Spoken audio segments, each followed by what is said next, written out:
नवरात्र पूजन के चौथे दिन कुष्मांडा देवी के स्वरूप की ही उपासना की जाती है। इस दिन साधक का मन अनाहत चक्र में अवस्थित होता है। नवरात्रि के चौथे दिन देवी को कुष्मांडा के रूप में पूजा जाता है। अपनी मंद हल्की हंसी के द्वारा अंड यानी ब्रह्मांड को उत्पन्न करने के कारण इस देवी को कुष्मांडा नाम से अभिहित किया जाता है। जब सृष्टि नहीं थी, चारों तरफ अंधकार ही अंधकार था, तब इस देवी ने अपने ईषद हास्य से ब्रह्मांड की रचना की थी। इसीलिए इसे सृष्टि की आदि स्वरूपा या आदि शक्ति भी कहा जाता है। इस देवी की 8 भुजाएं हैं, इसलिए अष्टभुजा कहलाई।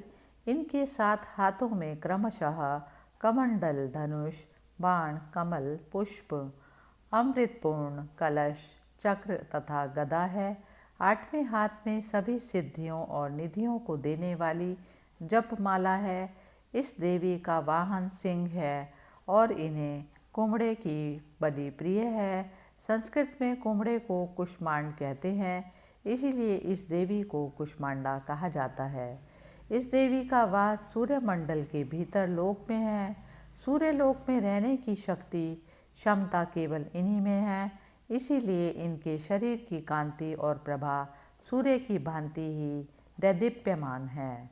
इनके ही तेज से 10 दिशाएं आलोकित हैं और ब्रह्मांड की सभी वस्तुओं और प्राणियों में इन्हीं का तेज व्याप्त है। अचंचल और पवित्र मन से नवरात्रि के चौथे दिन इस देवी की पूजा आराधना करना चाहिए। इससे भक्तों के रोगों और शोकों का नाश होता है तथा उसे आयु, यश, बल और आरोग्य प्राप्त होता है। यह देवी अत्यल्प सेवा और भक्ति से ही प्रसन्न होकर आशीर्वाद देती है।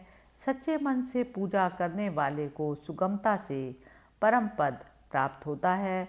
विधि विधान से पूजा करने पर भक्त को कम समय में ही कृपा का सूक्ष्म भाव अनुभव होने लगता है। यह देवी आदियों व्याधियों से मुक्त कराती है और उसे सुख, समृद्धि और उन्नति प्रदान करती है।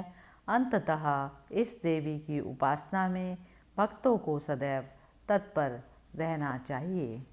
मंत्र: सुरा संपूर्ण कलशम रुधिरालुप्त मेव च दधाना हस्तपद्माभ्याम कुष्मांडा शुभदा अस्तु मे।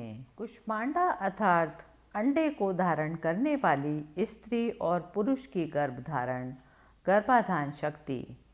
मनुष्य योनि में स्त्री और पुरुष के मध्य ईक्षण के समय मंद हंसी के परिणाम स्वरूप जो आकर्षण और प्रेम का भाव उठता है, वह भगवती की ही शक्ति है।